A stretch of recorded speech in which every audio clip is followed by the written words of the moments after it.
Welcome, everybody, to the Trip Sitting podcast. I am incredibly excited about today's guest. I sat in ceremony with him about 4 weeks ago when I was on my ayahuasca journey, and he was one of the guardians there. And not only is he someone who is incredibly knowledgeable on human design, holistic health, master plant teachers, and natural medicine. He's been working with medicine for over 20 years now. But he has such an incredible heart and joy and vitality to him that he is infectious to be around in the best way possible, with just a yearning for learning and a lust for life. And I'm so excited to have him today. So without further ado, today's guest is Eli Katz.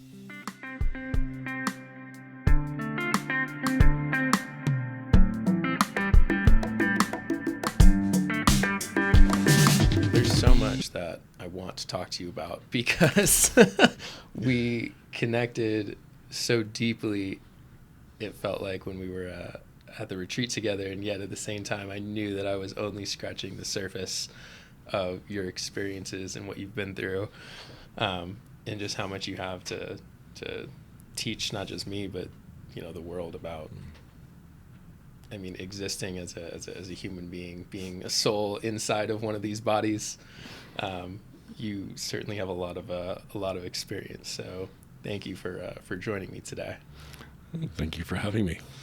Where I want to start is at the beginning, if you don't mind, which I remember you telling me that your first experience with ayahuasca was in 2003, correct? Correct. At Temple of the Way of Light in Peru. Peru. Yes. So what was it that led you there?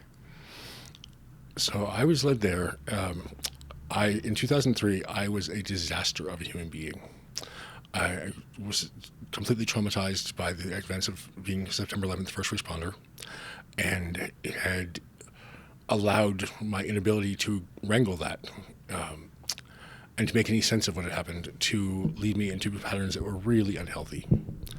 And so I'm so grateful that I had friends who decided in their form of intervention was to fly to New York and sit me down and say, this can't continue.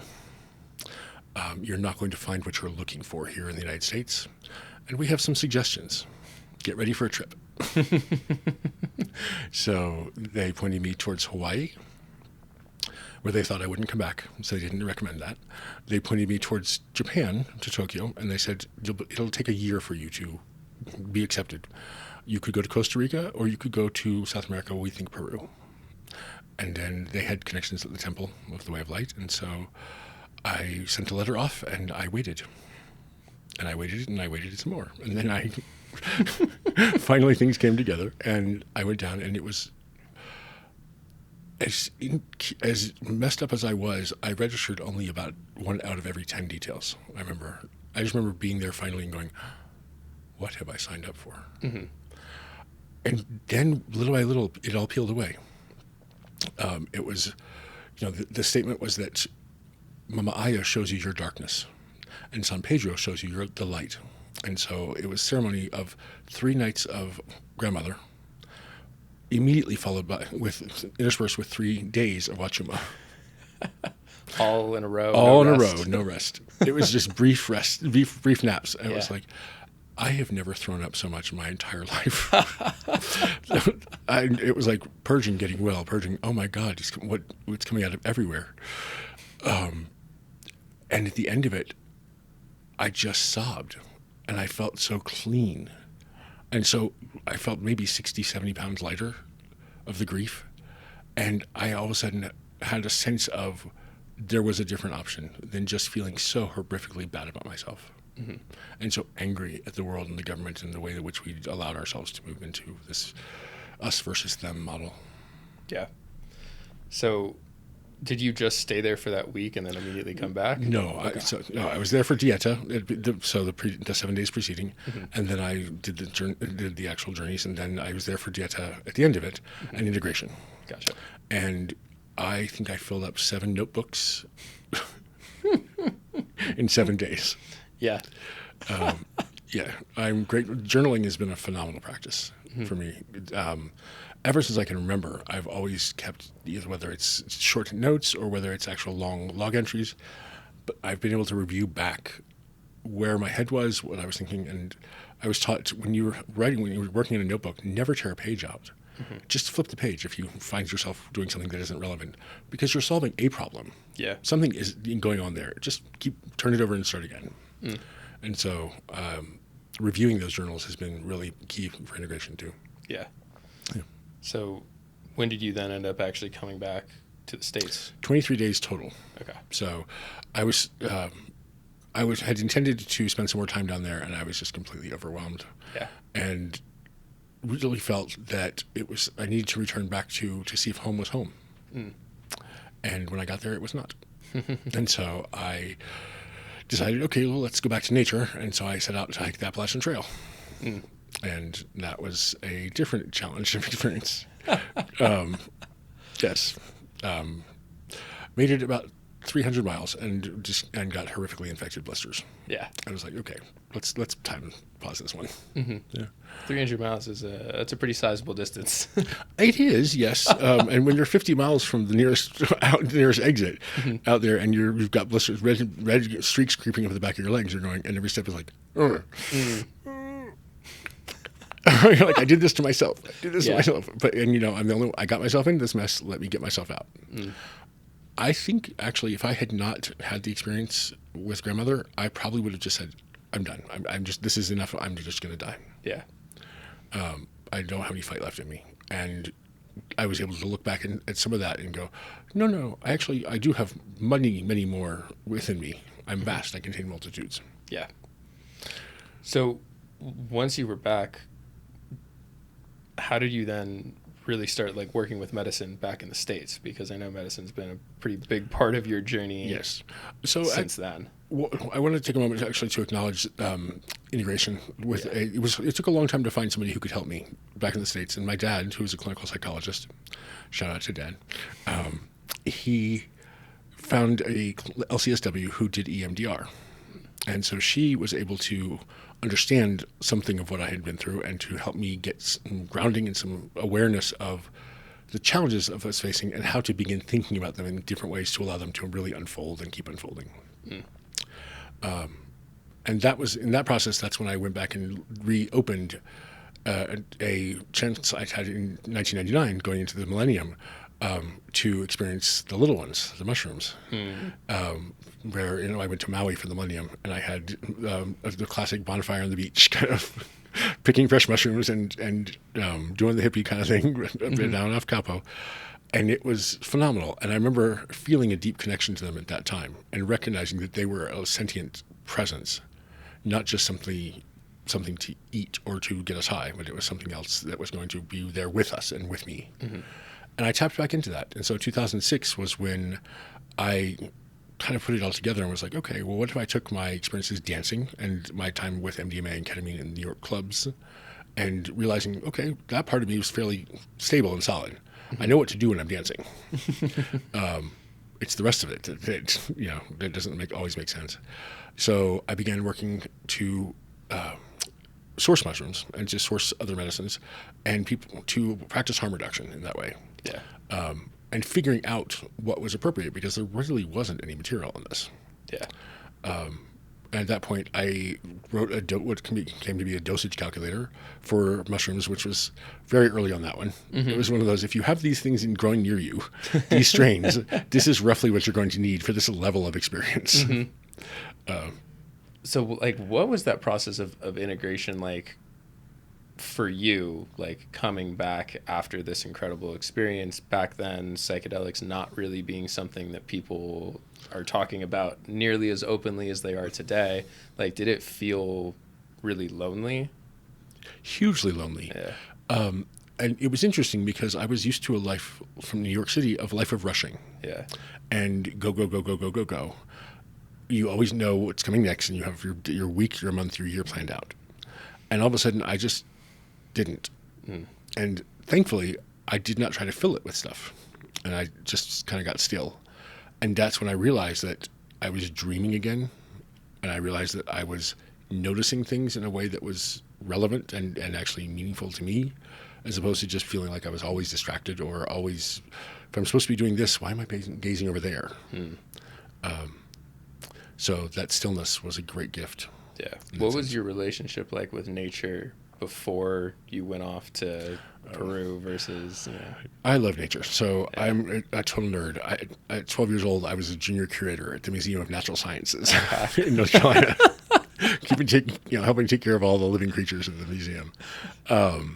And then going to spend time in Trinidad and Tobago at a nature center. So I've loved hiking. I've loved spending time. I've loved forest bathing. I studied Japanese in high school, so I learned about that practice early. And the importance of getting out into nature and being still. I had studied a little bit about food forestry during that process as well. So permaculture, which is, again, now it's like, oh, that was really early for this. At the time, it was just like, oh, this is really cool. Down in North Carolina near NC State University, they were doing some really amazing agricultural work. Yeah. Yeah. So that was my exposure to it early on. And I'd always maintained that. Yeah. When I was, I moved around a lot. My parents, when I was born, my dad was finishing up his PhD. And so we moved from Atlanta to Alexandria, Virginia, when I was 6 weeks old. And I should say that until I was 6 years. And then we moved to rural North Carolina, and then to Raleigh, North Carolina. And then my parents separated, and I moved out to California, to Los Angeles for 2 years, then back to North Carolina to graduate high school, and then to New York. Gotcha. Yeah. What drew you to New York? I was always interested in presentation and design and theater and film. So I went to NYU, and I got my Bachelor's of Fine Arts in set and costume design from Chess School of the Arts. So it was it was where Broadway was, and it was where this wonderful program, there's only so many schools out there that taught this intensive conservatory style education with liberal arts support. I was like, okay, I couldn't have imagined being anywhere else. Yeah. And I loved New York in the 90s was the place to be. We knew it at the time, to be honest. It was quite clear that we were the center of everything in the entire world. Yeah. And the music was vibrant, and the scene was vibrant, and the fashion was vibrant. And I graduated from NYU, and then I got my master's degree at Parsons School of Design. So I got my MFA in design and technology, in broadcast design and interactive design. And really learned about how people and computers engage and how the systems work on the back end. And that's how I actually learned about Unix and how to set up low-level servers and do the work that eventually has helped me a lot along the way with career and with all of it. Yeah. Understanding how things are tied together and what interactions and handoffs look like and what we kind of think, oh, well, that just happens. Yeah. No, nothing just happens. Do you see any parallels in working with computers and like the technology with that and with the way that the natural world works and the metaphysical world as well? I do see. That's a great question. Thank you for asking me that. I do see a lot of parallels. Richard Rudd says that we're the interface between the subtle realms. And that concept of the interface, allowing things to move between the layers and the way in which servers and services are delivered. I think that people don't necessarily think this way, but nature does, because everything is designed. If it weren't there to work with us, we wouldn't have the receptors for it. And so that's not an accident. The same is true of these complex computer systems. They're really going to flow and play out as their designers intended for them to do. Sometimes they don't function as expected, and sometimes they perform exactly as intended and make it just more complicated, like people. Yeah. I think that oftentimes, too, when you start poking at them, it doesn't go well. So, yeah. I'm grateful to have had the chance to work over in Japan in the mid 2012 and 2013, because seeing what they were doing at scale was very different than what I had previously been exposed to. How so? There was a very large project, and I'm not at liberty to say exactly what, but a very large effort with a major telecommunications provider. and I was working with a significant cloud services provider, and learning how they thought about things and how their approach to the ancestors and how their approach to the importance of your job. Their approach to if you don't know what you're doing in a meeting, get out of that meeting. If you don't know why you're there, leave. Interesting concept. Right. I was like, it was fascinating too when I was flown over there sort of with very little notice to rescue the team that had done a huge protocol mistake and goofed the original business card ceremony, the Meishi. And in doing so, they were then perceived as complete idiots, not worth working with. So all I had got over there, and the first thing I had to do was correct that mistake. And when I appeared and showed up with my cards that were printed on both sides in English and in Japanese, and did the proper bow and to them, everybody in the room had to scramble because they were expecting another idiot. So, yeah.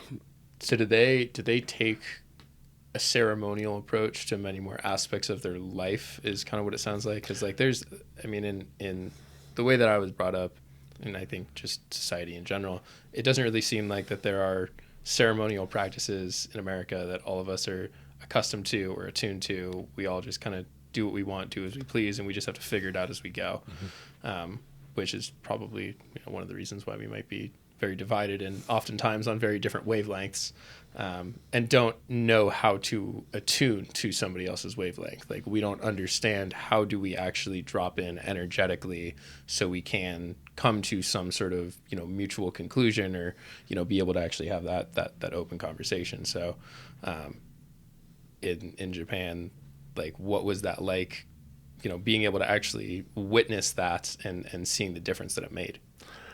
So in the U.S., ceremony is something that we do on special occasions. And ritual is something that's performed by people who are certified or approved to do so. Over there, it's a matter of honor.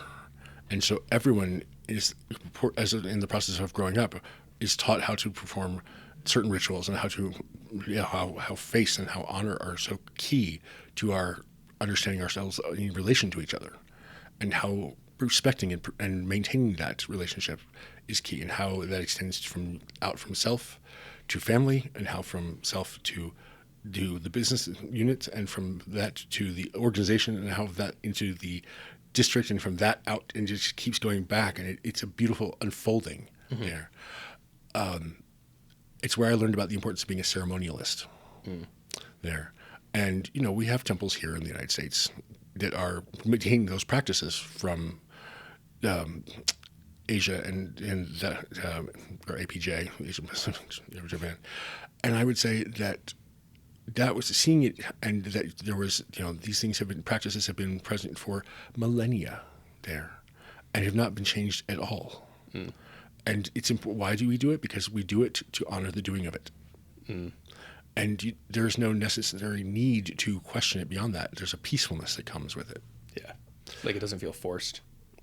No, it doesn't feel forced. It feels wonderful.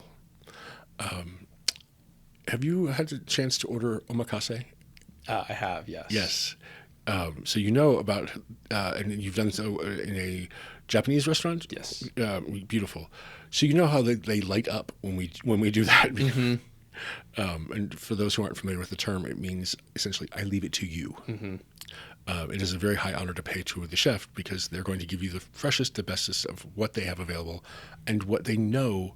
They're going to ask about allergies, and you'll have the best meal that you've ever had. And they get to showcase their skills too. Truly. Yeah. And it's a meal, and doing it. So when I was in Japan in 2012, I had the chance to go to a very high-end sushi bar in the middle of the week, and I turned out to be one of the two people there, and had a 3.5-hour meal, sitting talking to the mentor of the chef at the sushi bar, and just this wonderful conversation. Had a phenomenal meal. And at the end of it, I think it came to about $450. It was Japan. Tokyo was the most expensive place I've ever been. Yeah. Thank God I was on corporate business expense account. So a couple weeks later, I had flown home, and I had to return back to Japan. And I took a colleague with me. We went back to, and had the same experience. This time the sushi bar was full. I mean, we were there's packed. And dinner for two cost a little over $300. Mm. And I'm like, I see how this works. Okay, so we had another wonderful meal, though we didn't have quite the focus on just me and us because of the number of people. Sakigami-san, Sakamoto-san, like in the chefs. And I went back one final time, and this time the bill came out to just $110. And it was certainly the most elaborate of all the three that I had there. But I was family. Yeah. And that recognition of your family will treat you with the honor that you deserve for being here. Yeah. Yeah. They also understand the importance of hosting, where we don't seem to take that very seriously here. Yeah. What ways do you think that, like, we don't even acknowledge that as a host? Like, in what context? Okay. So we don't acknowledge that hosting creates an obligation. I learned about this in 2016 when I had an Airbnb and had guests came in from Spain they had started a nonprofit focused on cannabis as a social club. And when they arrived, they taught me about the fact that if I were to offer them a joint or offer them a dab, without thinking about it, they're going to accept. Because it's been offered by the host, and it's terribly rude to not accept that, even if they don't want it or don't know what it is. And so, and you know, for those who don't know, Colorado dabs are no joke. The struggle is real with that stuff. And so, and at the time I was dealing with some pretty serious pain in my foot. And so I was using that. And I learned, if I want to share with them, I want to put it out into the center and make it available. When I put it out when I'm done with it. Don't offer the joint. Got it. Things that we would consider here rude, puff, puff, pass. And that creates a social contract, which is unspoken and binding. Yeah. And it will ruin the time of the people who are from other cultures if we're not careful, if we're careless about it, and we're careless about a lot of things here. Yeah. I don't even think that we're aware of our own social contracts with each other because everybody was raised differently from a different background, and it's not something that we ever really talk about. Like, there's definitely been situations in which, you know, again, somebody invites me out with them, for example, and then, like, you know, if I say no because I have something else going on, they might take genuine offense to that when, again, like, there was no real prior communication, talk about it, offense, or, you know, or anything like that. Yeah, I think just people here take a lot of things personally, and don't have the full awareness of, you know, what truly makes sense when we're dealing with each other, with relationships, understanding that you are another complicated human being individual that, again, has been raised differently and has that. And without being able to have that discussion, I would never know.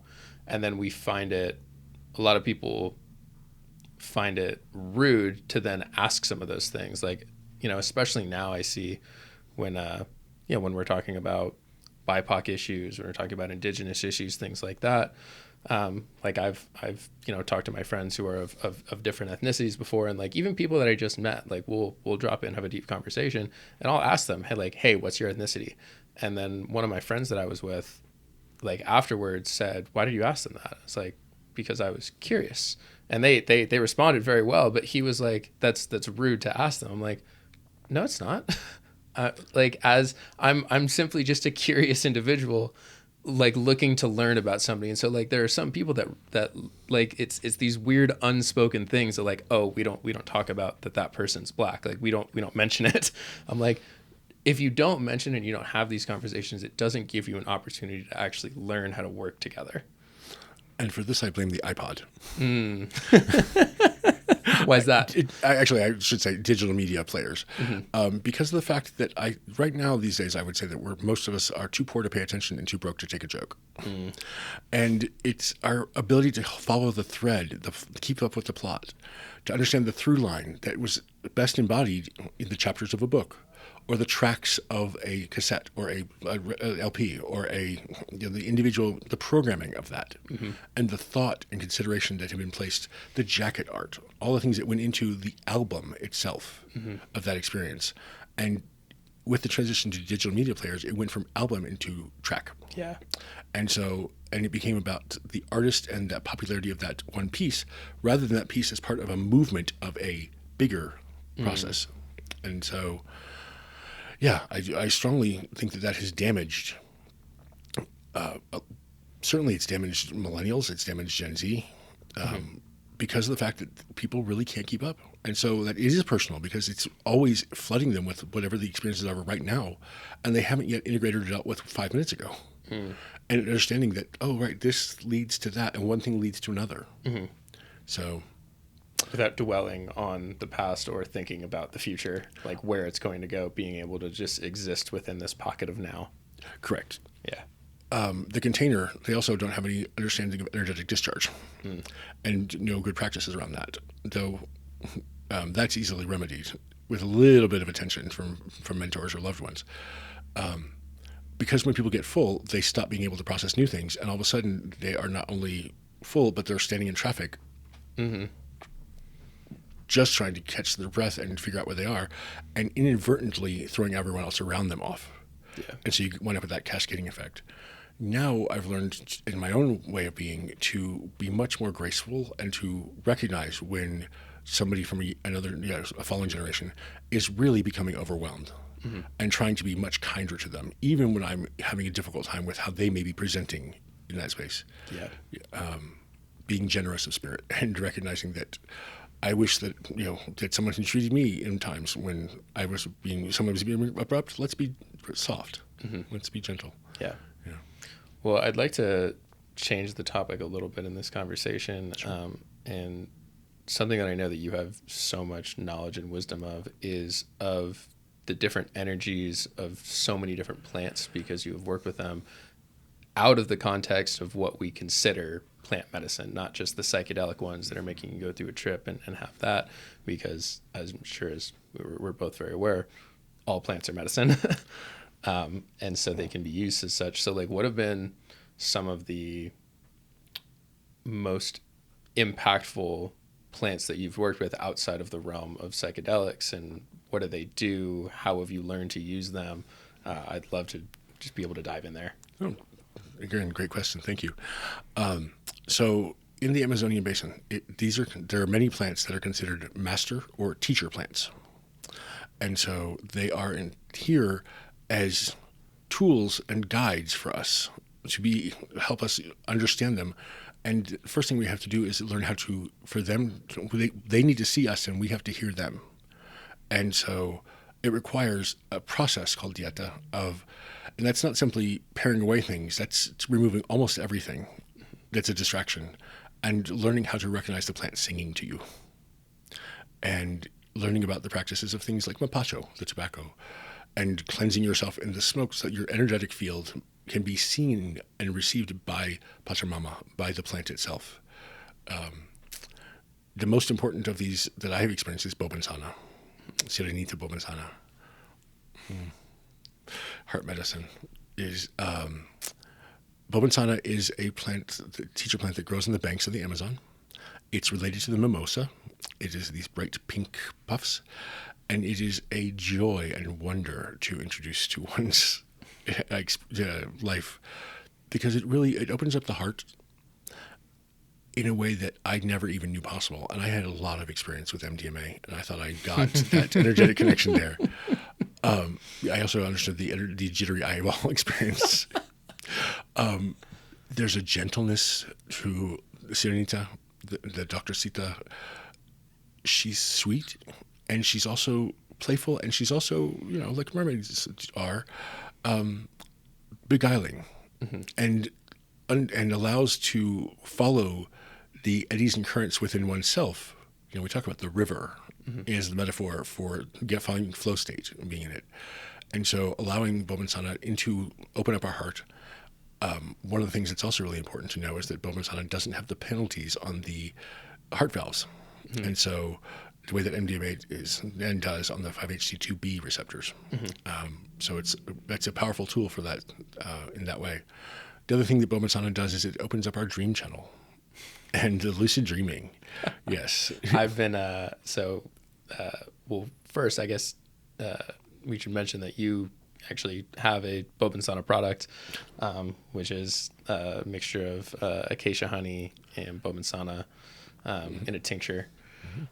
So I've been using that for the last 3 weeks, pretty much since ceremony, every single night.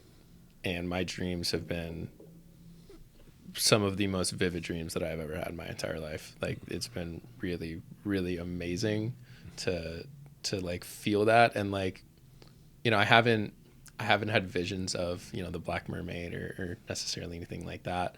But I can tell when I wake up that it's because of the Bobinsana that my mind is activated, and I'm like accessing this state that I'm not necessarily used to within my sleep.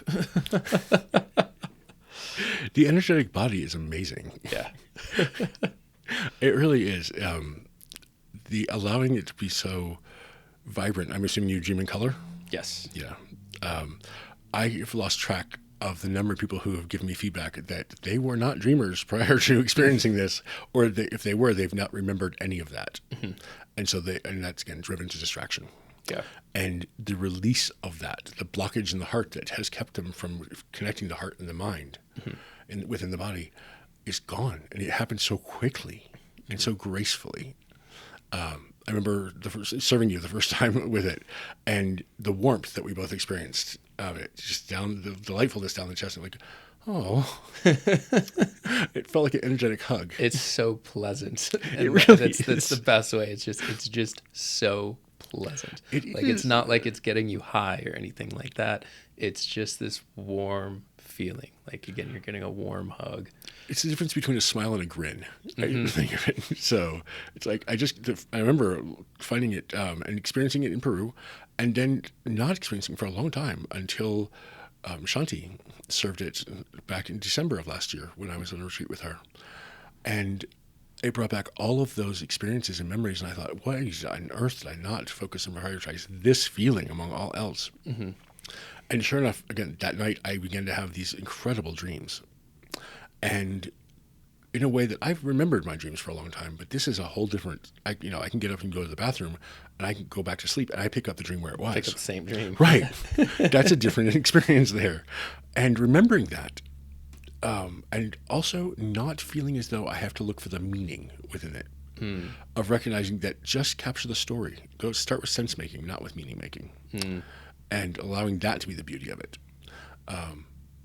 And no rush on that one. It's just this, we have all the time in the world.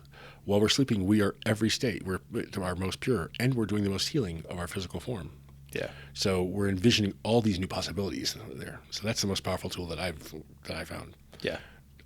The other honey that came forward back this past March, I was leading a men's group retreat, and I had ordered the pastes to make these honeys. And I wasn't quite sure exactly which was going to go where and what. There's 22 active, there's more than that, but there's 22 primary teachers. Mm-hmm. And so I had decided to work with 5 of them. And I finished the first night of the mushroom retreat, and it went beautifully. And as I'm winding down, trying to get ready for bed, I lay back, I close my eyes, and boom, a download comes through, fully formed. Okay, fine, get the journal, just write it all down. And it turned out to be the Miel para los Niños Santos. And it is a tool that is sublimely perfect to use with energetic work or with medicine work. It stands on its own beautifully well, just like the Bobinsana. If you're doing any spiritual practices, these tools will deepen your experience. Your noticing will sharpen up so that you are intensely attuned to what's going on in this moment, in this space, in this breath, and being able to stay there. So in the Miel, there's 4 active ingredients. There's the Aho Sacha, which opens up your vortex, connects you to your intuition, and awakens any dormant or latent psychic ability. If you already have those wired up, it will take them and open that channel wide up, so your bandwidth expands. There's Bobinsana for the heart. There's Shiwawaku, which is the redwood of the Amazon, the shining spirit. That's the wisdom of the forest. And so I put it in there to install that wisdom into the gut to help us make better decisions, especially when they're intuition-based, so you don't necessarily have all the facts. Then lastly, there's Ayahuma, the fierce protectress. And she helps with the release of stuck energy from the fascia and the deep, deep grounding. And so it's really, it feels like it's a center column of fluidity, but also support in the energetic body, the physical body. If you're exhausted, it gives you strength. If you're too wound up, it calms you down.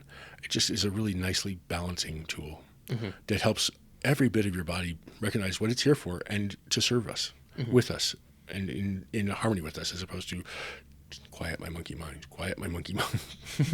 Have you done dieta with all of those 4 individually before? I haven't, actually. Okay. And so this is another one where I'm grateful to Shanti Lux for the fact that she leaks information to me over the Dream Channel.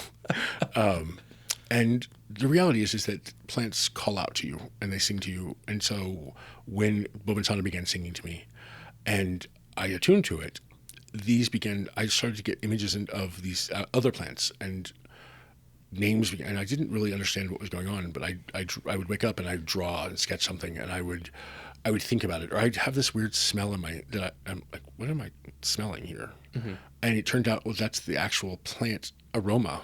The aromatics are what's known as the inin in Shipibo, the energetic body of everything that's the not physical form of the plant. And these inin are all around us if you know how to see and perceive them. And it's I think of it like the old Pepe Le Pew, but much more satisfying and enjoyable. And then they let you know it's time, just like grandmother lets you know it's time. Yeah. How does one go about practicing how to be able to sense and receive these beautiful spirits that are around us all the time? Because it's not something I would even grow up with the awareness of. And let's say, without plant medicine, that's been my biggest portal into this world. But there's a lot of people where that's not an option. They don't necessarily want to go that route. So, how do we gain that awareness and begin to build that relationship? We begin to build relationships we begin to do new things by stopping old things. So the mnemonic is stop starting, start stopping. Intense dieta. So you can do dieta here in the U.S. You don't have to go to Peru for this. But you need to be consciously giving up things that in order to create room for yourself to be able to move into this new space. And it's ceremonial in this way. So I'm moving into this new phase. I'm actually marking the moment. I'm honoring everything that got me to now. And I'm releasing that which no longer serves and giving it back to the earth. And now that I have this expanded capacity here, I'm choosing to fill it with stillness and with just this one thing. And I don't feel any urge necessarily to do anything. I feel the urge to be present with the plant. So that means smelling it, holding it, allowing it to be with you, and recognizing that it has an energetic body just like we do. It was star stuffs the way we are too, and it has lessons for us, as well as an awareness of the fact that if we don't honor them, it's still for us. It's only just a little bit more abrupt. Yeah. And so also recognizing that however it shows up for you is beautiful and perfect. There's no wrong way to do it except to not do it.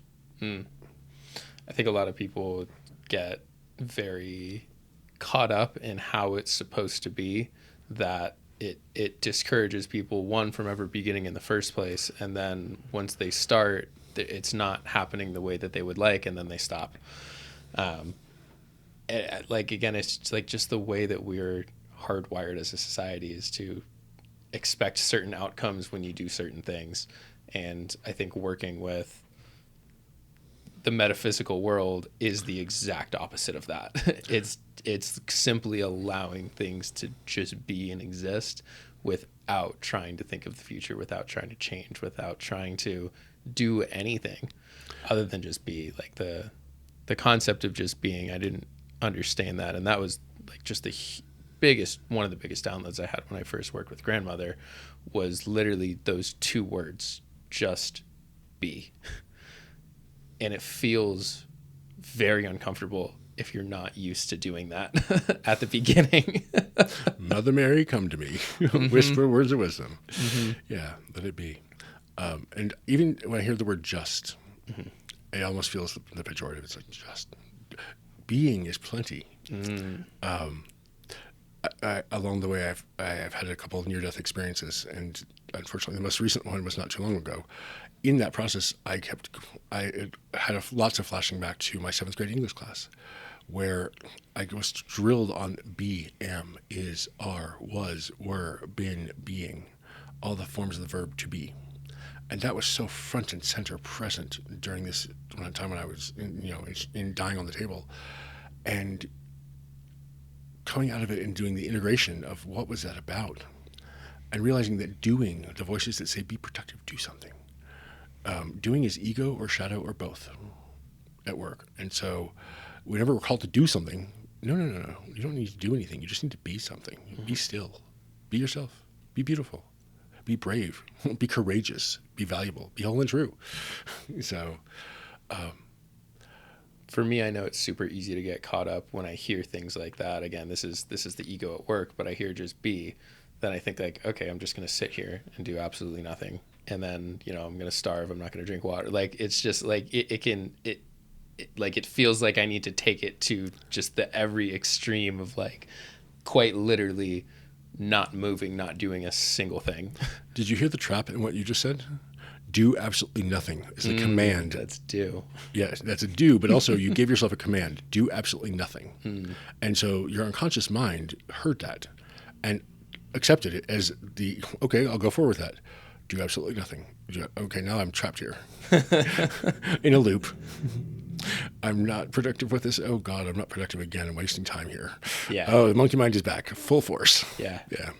So neuro-linguistic programming was a hugely helpful tool along the way. So I'll give a shout out to Veronica Lightning Horse Perez for the training for that at her school. I took that course in October of 2023, and it helped me connect with people and hear how their internal representational state is playing out and how they're showing me the world. And understanding, oh, wait, I used to do some of those things. The do. Okay. I'm very attuned to being, and I still every now and then slip out and it's like, how you doing? Oh no, how you being? So, and also the idea that we're human beings and the beings are beautiful selves. There's nothing you have to do to be beautiful.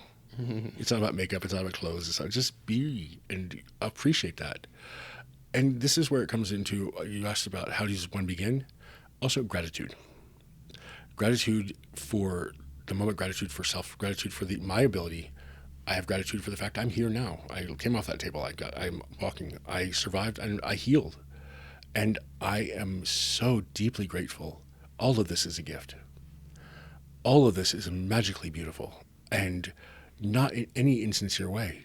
It's beautiful in a way that there's so much more there. You can just allow yourself to be still, and then you see the deepening of that.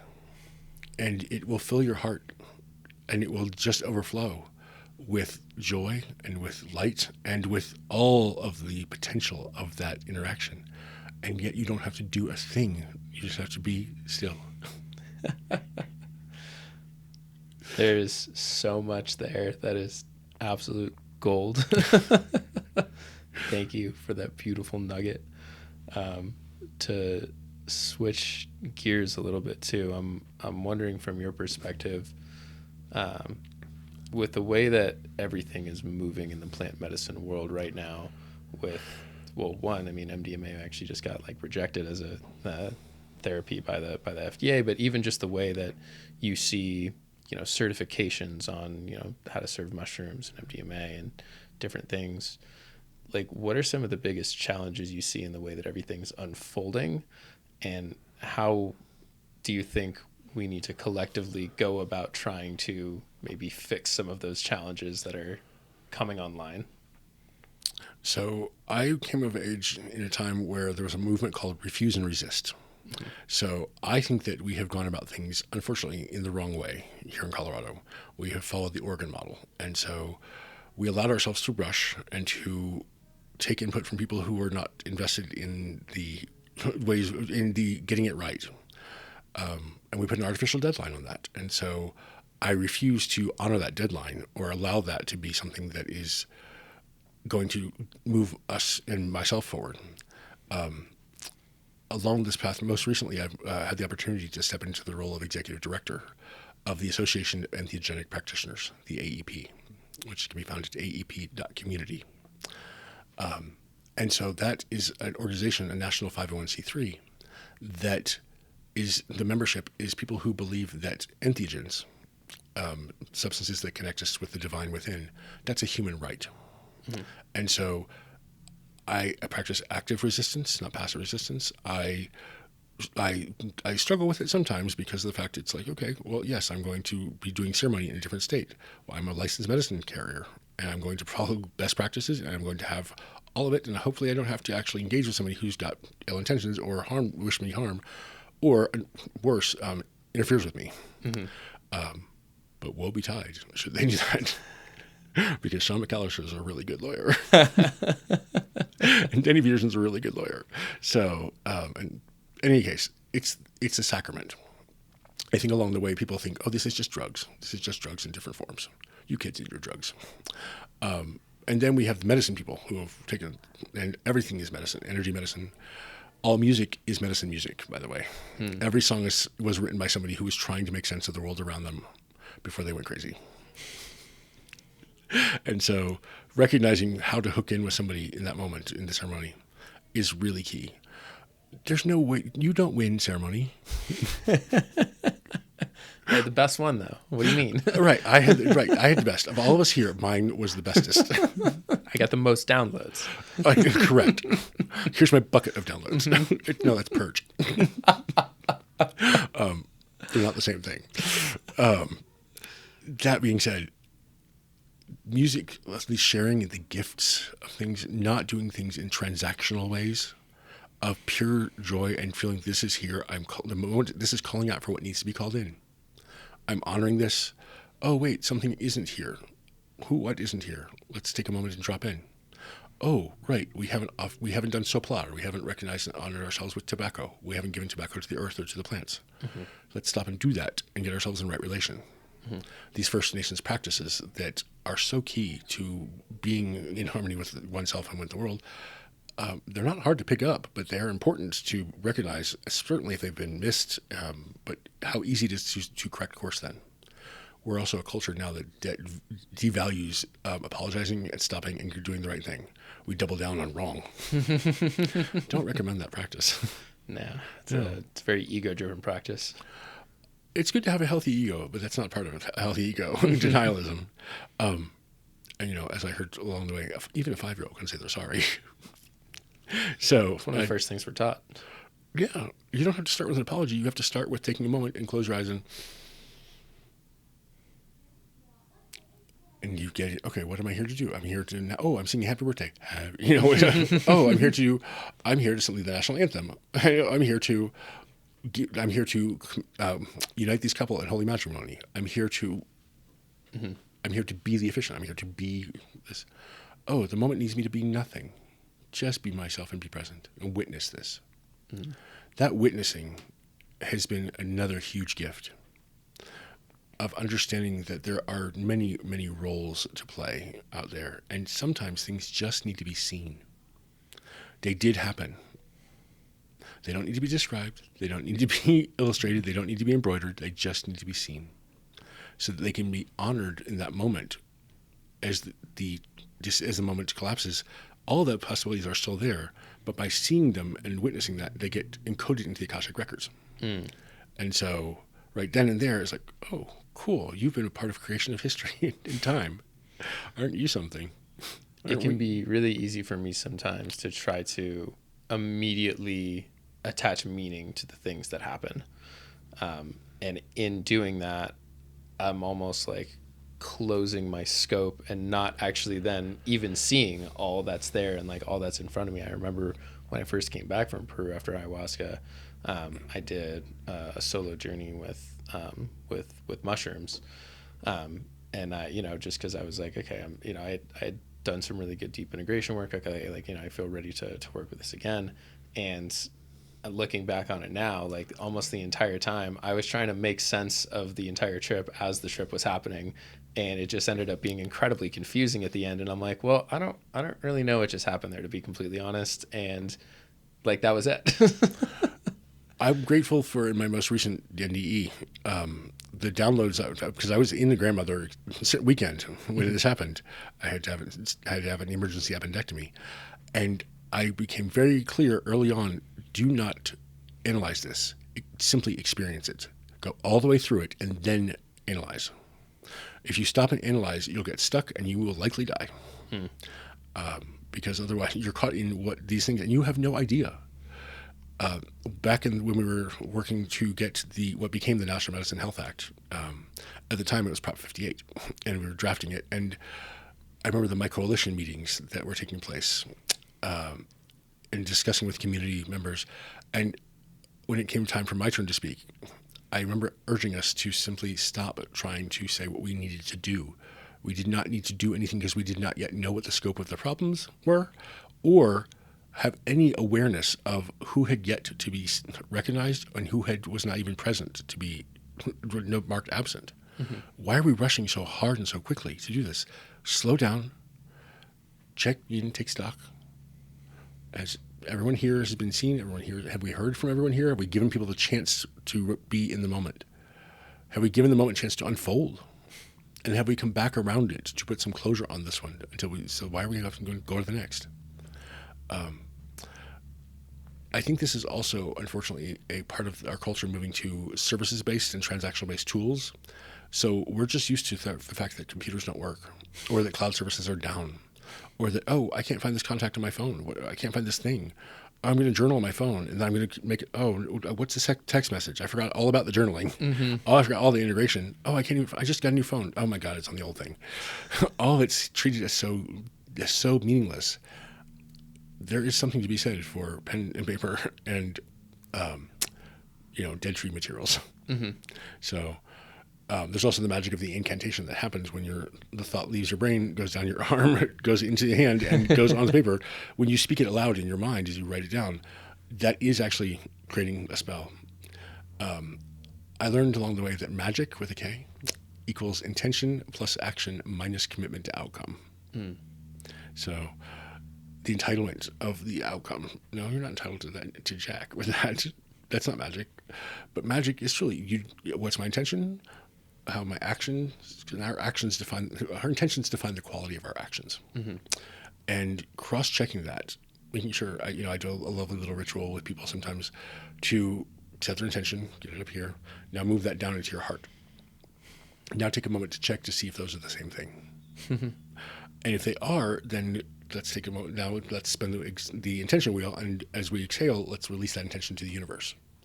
If it's not aligned, let's take a moment and reload the elevator. Mm-hmm. Because otherwise, it's just like a space shuttle. If it goes up and it's just slightly off, then you wind up way over here. At best, what's the road to hell paved with? Good intentions. What's the road to heaven paved with? Consistency. Mm. Thank you, Saya Carson.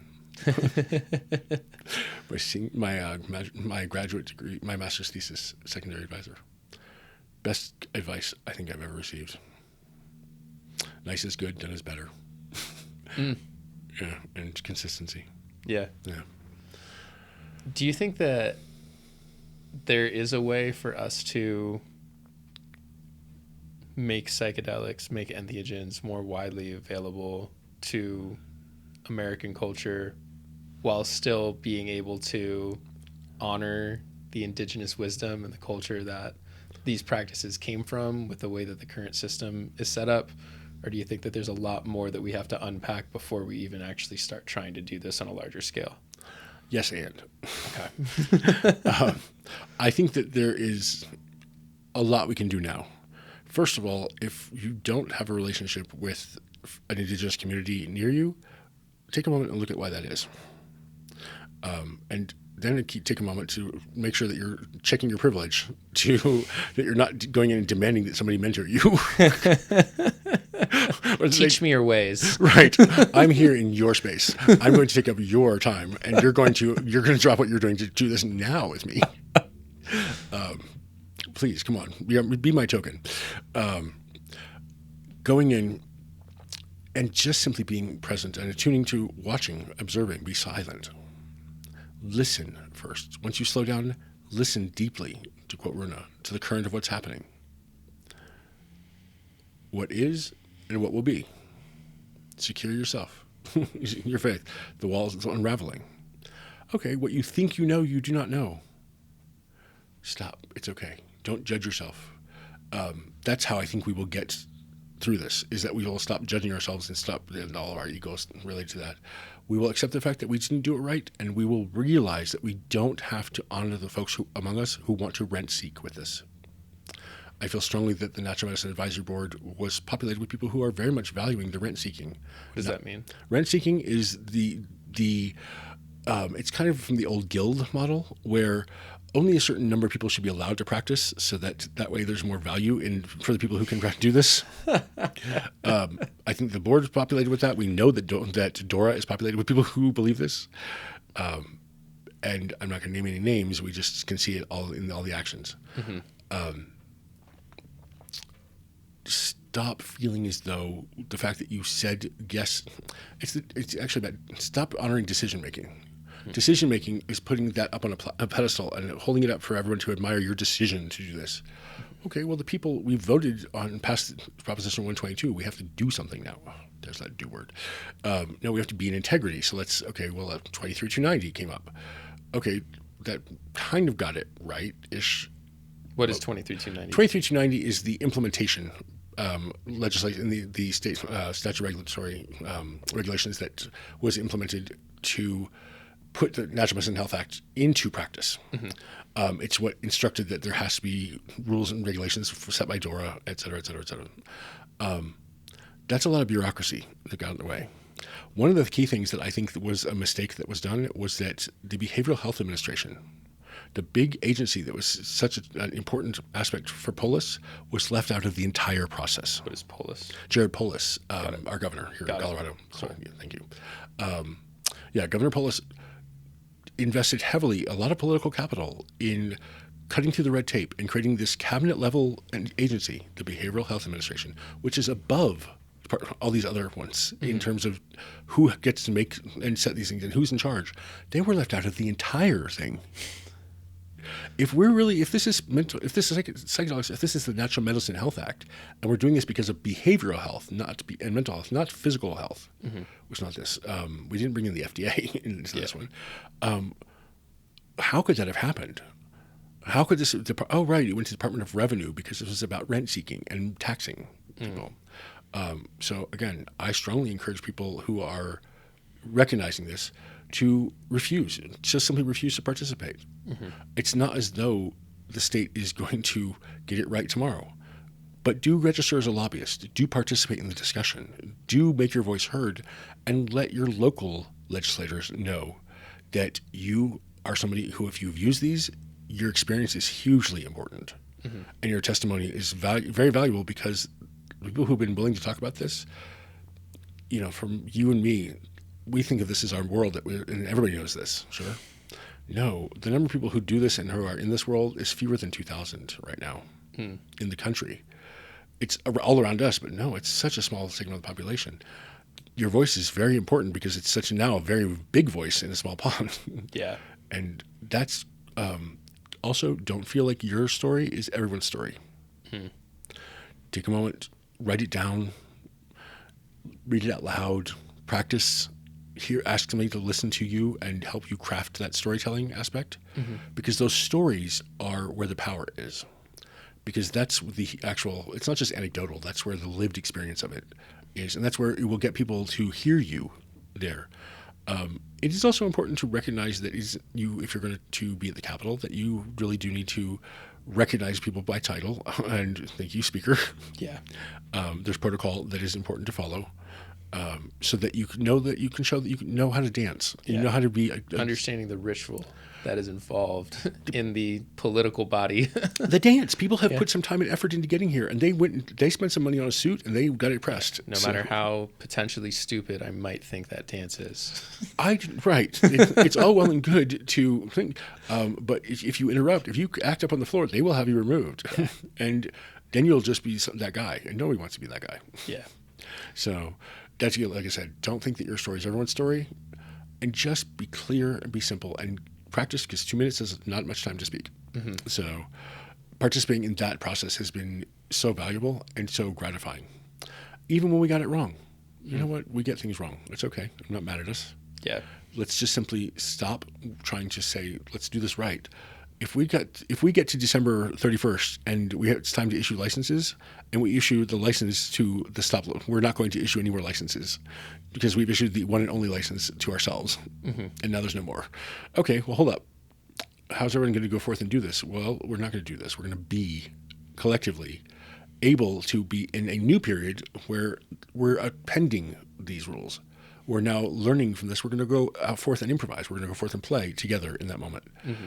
And it's not going to last forever. We're not going to get crazy. We're not going to take advantage of each other. We're going to look at where we are and who we're with, and all the process, all the moments of ceremonialist practice. Mm-hmm. Peer specialists are so good at this, by the way. Don't look to elected officials. Look to your peers and people who are trained as peer support specialists to help you make sense of the now. There's no one with an agenda at that moment. So, brought to you by your local human services agency. There's a lot of complication that is involved with trying to get this thing that has been so outlawed, so much propaganda has been built against it, back into our mainstream culture, but in a completely different way, like now in the way that it actually has been used for thousands and thousands of years, without, again, all of the political baggage and the propaganda. So like we have to unravel all of that, and now also do so much education on top of that. And meanwhile, capitalism is obviously still involved, so there has to be a reason for the government to want to implement this, which ultimately is probably going to be about money. It is about money, because of the fact that given the current state of mental health and given the current state of how expensive it is to treat these in a reactive manner, then it's an opportunity to save tremendous amounts of actual capital. I think that they're also concerned about the number of people, especially veterans, who are dying from suicide and of other related causes. But I think it's realistically about how much it costs to support them in the culture of that. Mm-hmm. And so another way of intervening is to go back before that. So let's not fix it after it's happened. Let's see if we can get to it before that. Mm-hmm. And psychedelics actually allow people to do that. They can go back and affect the timeline. And so you can interact with somebody on the quantum level. So you can see all the ripples, the pebbles in the pond, like Doctor Strange. They're getting pulled back in so that they don't have the damaging effects. The butterfly effects don't cause the chaos that they are potentially there. It's really important to consider the source. Don't have a horse in that race and expect that you are making an unbiased decision. If you think you are, you're fooling yourself. It's okay. Just own it. Yeah. And be transparent about it. I've invested this way. I've done these things. I've committed to these courses of action. Well, that's fine. Say, you know what, I'm disclosing this. I don't believe I have a conflict of interest, but transparency requires that that I'm on the advisory board of this, and I have, this, that, and the other, because everybody has something at stake, or else they wouldn't be involved in the first place. So kind of go, okay, well, what are they getting out of this? Because there's nobody who's doing this from a purely innocent motive. It's always, going back to the helpfulness, only ever at best about control. So people, I was here to help. Oh, really? Help who? Oh, you're helping yourself. I see you're looting the table right now while we're all over here bickering. Mm-hmm. Do you remember? You're probably a little too young to remember despair.com. No. Demotivational posters. They're one for consulting. Gotcha. Yes. If you are not part of the solution, there's good money to be made extending the problem. So that is sadly, it is about capitalism in that way. Everything does cost money. There's only so many resources to spend. So let's not be foolish about them. I would love it if we could, I think again, because of the BHA, lack of involvement, I think that everything that was done under this past legislative session was invalid and needs to be officially legally canceled and retracted, because that's an expensive process, but not nearly as expensive as committing down to a course of action that is unconstitutional. Yeah. So that's another discussion for another time. But I do think that, like I said, that we're going to see that come up once we hit the actual licensing, that we're actually in a course of action that was not authorized in the first place. Yeah. And when you say licensing, like licensing of what? The licensing of practitioners and facilitators, the licensing of centers, the licensing of cultivators, the licensing of transporters, the licensing all the infrastructure support that needs to be in place for an industry to spring up and emerge around psychedelics. And so we're seeing that with mushrooms first. I am so grateful that the universe has gifted me the ability and the experience of having been involved in the supply chain, all of that, and having built those businesses out along the way. I'm also grateful that I've been able to move through that and let them go and or hand them off to other people so I don't have to do everything. I can be the wise old owl now. It's a lot of work. And a good example, I think that where we went wrong is the labs, the licensed labs, will not be allowed to test mushroom products from anybody but a licensed cultivator. So the community harm reduction has been removed. So if I'm growing mushrooms, which I legally can do, I can't then go to one of those labs and have them test it? You can't go to a licensed facility. A licensed, okay, right. Gotcha. You can go to an underground facility, or you can go to a community facility for that, which can't advertise their services, which can't, those machines are not cheap. Gotcha. But they've made it so that it is, again, rent seeking. This is only for approved, and I don't know exactly why they would want to do that, other than maybe the thought of, well, if you have a certificate of analysis, then people will want to buy these because they're known that they're toxin free, or this is the higher the ratios of what they have. That data, as a citizen scientist, as somebody who wants to move, you have the right to learn about these things that you grew and that you grew, gifted or gathered. Yeah. It's unlikely that fentanyl is in mushrooms. But it is likely that there's going to be baeocystin and norbaeocystin in there. There'll be psilocin and norpsilocin. There'll be aragonicin in there. And learning that those things are in there and can be measured, you might not know what that means now. But you can have it in your notebook and your journal, and it's your right to do what you wish with that data. And then you discover that your experience there, like I did when I was making microdoses, I figured out combinations that all of a sudden unlocked things that were, I'm like, great, thank goodness for underground labs helping test these things. So what do you think about the fact that largely in this discussion, and this is based on my own personal experience and how I view and the news that I see, but it seems like most of the time when any news outlet, anybody is talking about mushrooms, they're specifically calling it psilocybin, and they're not actually calling it mushrooms. And to me, it seems like that's taking this thing that has all of these alkaloids, all of these different compounds in it, and it's boiling it down to this one thing when it's not just that. And do you see that as a problem moving forward? Do I see it as a problem moving forward? I see that language is reductive at best. I see that, psilocybe cubensis is just one strain. It's a strain that there's many versions of that we're allowed to use, but we're only allowed to use psilocybe cubensis if you are a licensed practitioner here.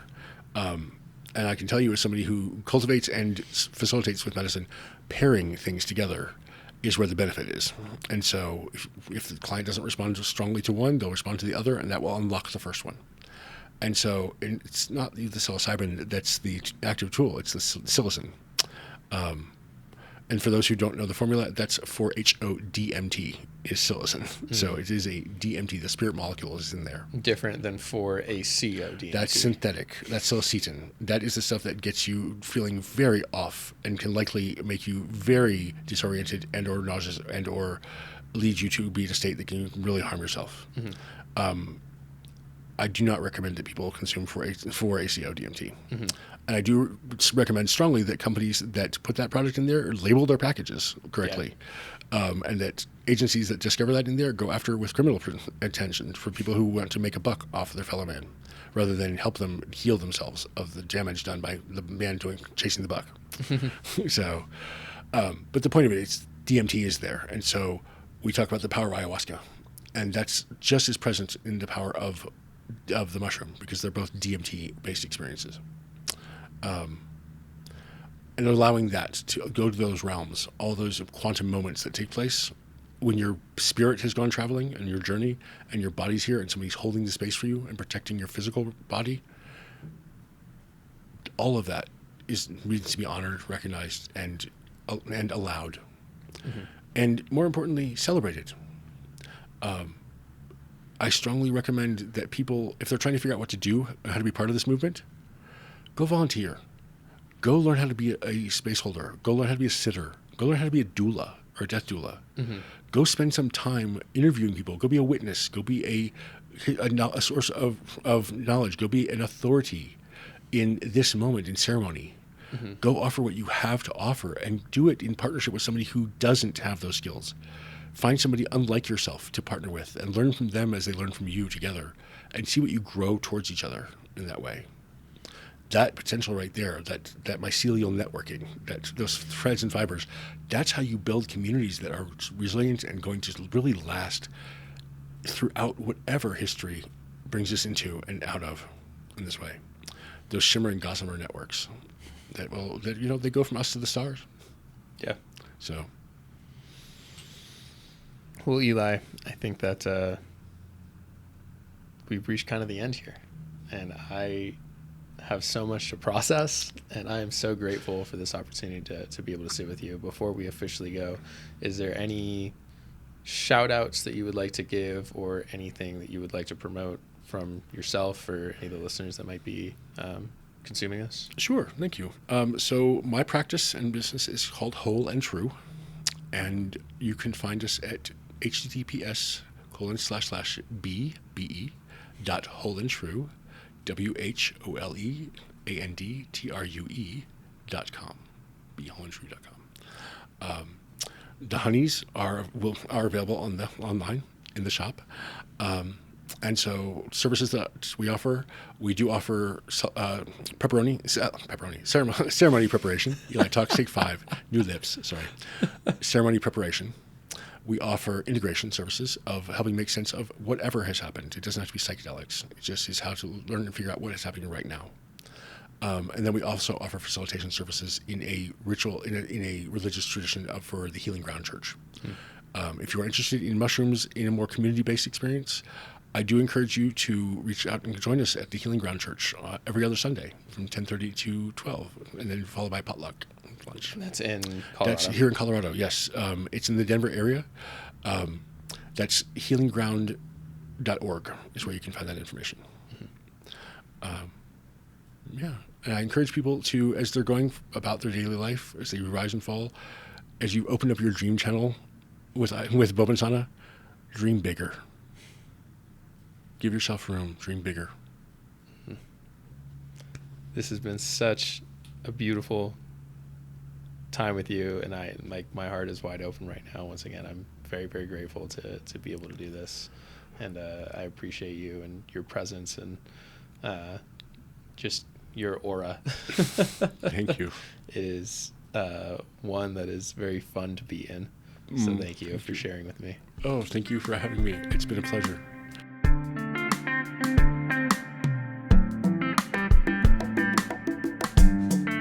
Thank you for listening, and thank you again to Eli for coming on the podcast. Make sure that you are following us on social media at _tripsitting_. And if you ever want to get in touch with me, shoot me a DM or send me an email at tripsittingblog@gmail.com.